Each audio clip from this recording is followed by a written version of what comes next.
बताइए कि जैसे कि और राज्यों में लॉकडाउन की स्थिति बन रही है, अगर दिल्ली और यूपी में लॉकडाउन की स्थिति बनती है तो फिर आप क्या करोगे? क्या करना है? लॉकडाउन में क्या होता है? घर के अंदर रहना भाई। लॉकडाउन में यही तो होता है, घर के अंदर रहना। और हमारे तो सबके ऑलरेडी बॉर्डर पे घर बने हुए हैं। लॉकडाउन का असर यहाँ देखने को मिलेगा? अगर यहाँ लॉकडाउन लगाया तो समझ लीजिए भारत सरकार और राज्य सरकारें डर गई। मतलब जनता की सेफ्टी आपके लिए कोई मायने नहीं? क्योंकि जनता की सेफ्टी, बंगाल में कहाँ चुनाव के में वहाँ कोरोना जो है छुट्टी लेके गया है। जहाँ जहाँ चुनाव होंगे वहाँ कोरोना छुट्टी लेके चला जाएगा। और जहाँ जनता सरकार का विरोध करेगी वहाँ कोरोना का डर दिखा के लॉकडाउन लगाओगे। आप दिल्ली के बॉर्डर पे बैठे हुए हो और मतलब यहाँ कोरोना की स्थिति अगर बनती है तो आवागमन जब रुकेगा तो फिर आप कैसे मतलब चलाओगे? जब कोरोना पीक पे था दिल्ली के अंदर 26 नवंबर को भारत का किसान बॉर्डर पे आया था। 26 नवंबर का दिल्ली का रिकॉर्ड उठा के देखना, यूपी का रिकॉर्ड उठा के देखना, हरियाणा का रिकॉर्ड उठा के देखना कि कितना बड़ा ये दहशत फैला रहे थे। एक भी किसान को कोरोना नहीं हुआ। और शुक्र मनाए भारत सरकार और राज्य सरकारें कि जब 26 नवंबर को किसान आया और आकर के ऐसा डटा बॉर्डर पे कि कोरोना पूंछ दबा के भाग गया। बताओ जी, लेकिन चडूनी जी को तो कोरोना हुआ, अभी उन्होंने पुष्टि की है। चडूनी जी को कोरोना नहीं हुआ था। अरे इन्होंने उसे अफवाह फैला दी। ये तो तू चला जा, आज खांसी बता दिए। लेकिन ताऊ एक आंदोलन खत्म हुआ था इसी कोरोना की वजह से। हाँ, कि आपका आंदोलन भी खत्म किया जाएगा इसी कोरोना की वजह से। देखिए ये वो किसान है, ये वो किसान है कि अगर कोरोना का डर दिखा के आंदोलन खत्म करने की कोशिश की तो समझ लेना 1857 की क्रांति आएगी। सरकार बात मानने को राजी नहीं है और आप भी पीछे नहीं हट रहे हो। तो किसान भी मानने को राजी है। कब तक चलेगा ऐसे? जब तक सरकार चाहे। सरकार कहाँ चाह रही है? सरकार चाहती नहीं आंदोलन चले, आप चाह रहे हो? सरकार तो चाह नहीं रही आंदोलन चले। अगर सरकार नहीं चाह रही आंदोलन चले तो 1 मिनट में बिल वापस, आंदोलन खत्म। वो बात कर रहे हैं, मानो रोड पे बीचों बीच गाड़ी खड़ी कर दो और लोगों को कहो कि लोग चाह रहे हटा खुद नहीं रहे गाड़ी। तो क्या हटाने का किसका काम है? किसका काम है? गाड़ी अगर रोड पे खड़ी है सरकार का, ट्रैफिक पुलिस का। आम जनता का कोई काम नहीं है। आम जनता की कोई रिस्पॉन्सिबिलिटी नहीं है देश के प्रति। आप कचरा डालोगे, उठाने का काम सरकार का। हाँ। आप सड़क पे डालोगे। क्यों भाई? नगर निगम क्यों है? उसमें कर्मचारी काहे के लिए? अच्छा, मतलब डस्टबिन हटा दे अब सारे। डस्टबिन हटा दे। हाँ, डस्टबिन हटाओ, क्योंकि अब तो घर घर गाड़ी जा रही है कूड़ा लेने। कचरा आप सड़क पे डालोगे? नहीं, गाड़ी में डाल रहे। तो तुम इंसान को कचरा कह रहे हो? इंसान और कचरा ही बता रहे हो तुम तो कि सड़क पर डालोगे।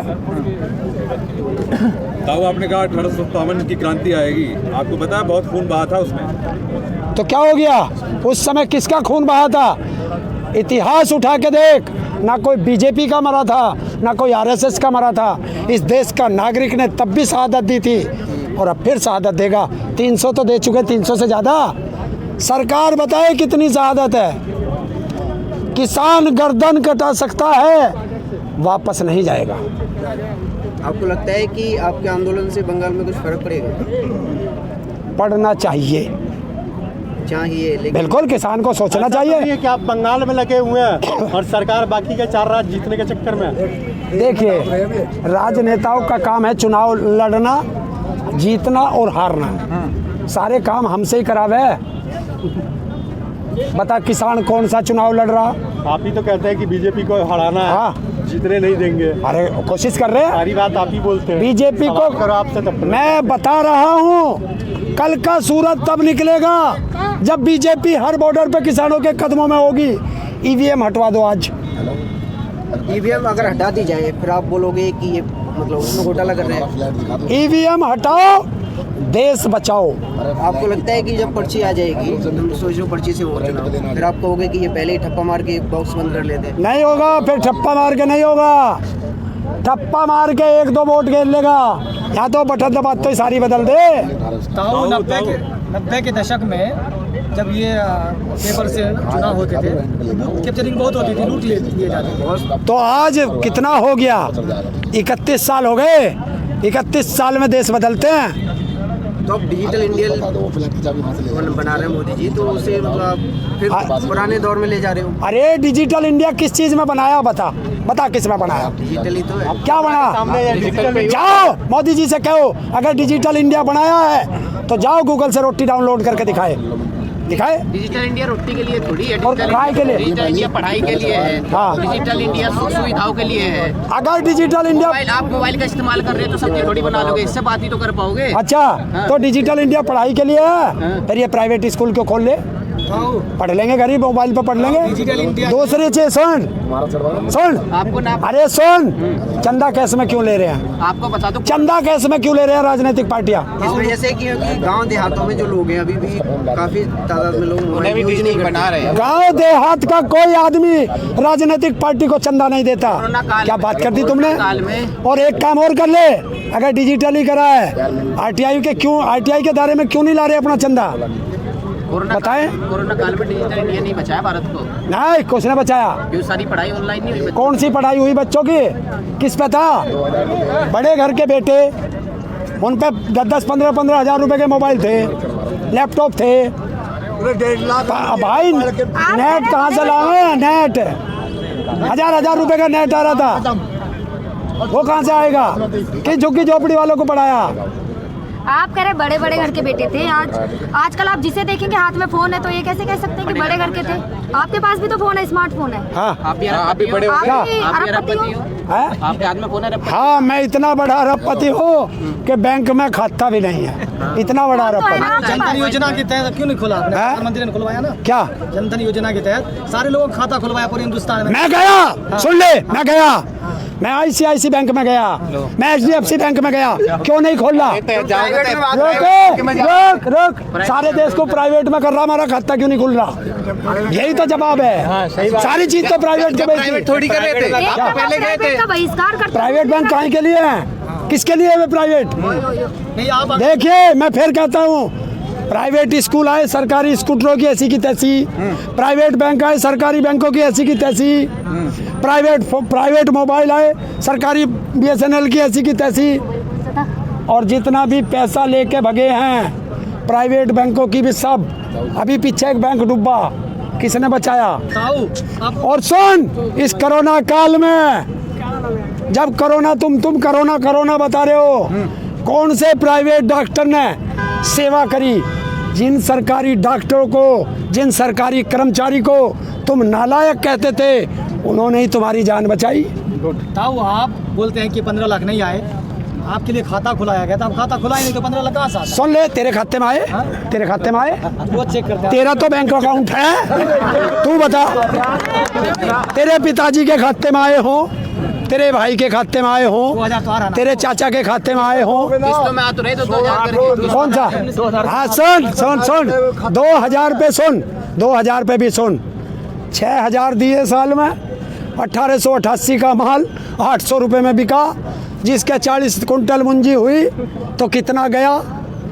इस हाथ से लेता है और इस हाथ से देता है, थोड़ा सा देता है और घर लूट लेता है। तो आवागमन तो होना चाहिए ना, है? आना जाना चाहिए ना। तो भाई एक बात बता, ये जो मंदिरों में तुम इतना ले जाके धर रहे हो, उसे भी आवागमन पे लगा दो।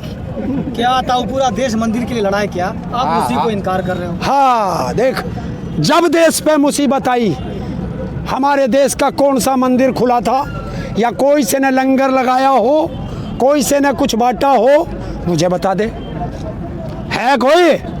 जब देश पे मुसीबत आई, सारे मंदिरों में ताले लग गए थे। तो ताऊ इसी देश की जनता मंदिर के लिए तो लड़ रही थी, है? क्यों लड़ रही थी फिर? कहाँ? देश की कोई जनता नहीं लड़ रही थी, ये तो ये राजनेता लड़ा रहे थे। बता, तू गया क्या लड़ने? बता। और अच्छा एक चीज बता, मैं तो आम नागरिक हूँ, तू गया क्या अयोध्या? बता, अयोध्या दर्शन करने गया? तू गया भाई? तू बहुत बोल रहा है, तू बता, अयोध्या गया? अयोध्या दर्शन करने गया? एक बार गए थे, मंदिर बनने के बाद जाएंगे तो हाँ?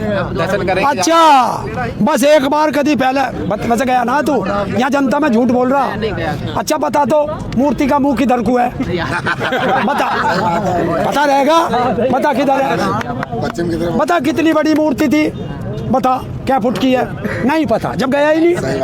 ये जनता में झूठ बोलने का। अच्छा, इसका मतलब मोदी जी का छोटा भाई। ये सच है ना कि मंदिर तो बन रहा है ना, जनता की डिमांड पे ही बन रहा है ना, है? जनता की डिमांड पे ही बन रहा है। देखिए, इस देश का नाश क्यों होगा? हाँ। नाश इसलिए होगा कि जब मंदिर का शिलान्यास होना था उसमें 200 आदमियों को निमंत्रण दिया गया, भारत के राष्ट्रपति को नहीं दिया गया। क्यों? वो दलित है या पिछड़ा है? राष्ट्रपति नहीं बुलाया। और जब वोट की बात, सुन ले पहले पूरी बात, जब वोट की बात आई, क्योंकि वोट भी तो लेनी है उस समुदाय से, उस बिरादरी से, तो चंदा सबसे पहले राष्ट्रपति से लिया। वाह भाई वाह। ये है इस देश का दुर्भाग्य। हो सकता है वो और कामों में बिजी हो। कौन? राष्ट्रपति बिजी हो गया और झांसा राम बिजी नहीं हुआ। और इस देश के अंदर जिस राम को तुम मानते हो, जब उसने अश्वमेध यज्ञ किया था, वो भी एक पूजा होती है। अश्वमेध यज्ञ एक पूजा ही तो थी, हवन था एक, अकेले नहीं कर पाया, सोने की लंका वो बना के बैठानी पड़ी थी, हैं? और इसके तो होते हुए नहीं ले गया, तो वो पूजा लगेगी? बता दे, तो है हिंदू धर्म का अपमान नहीं? बताओ।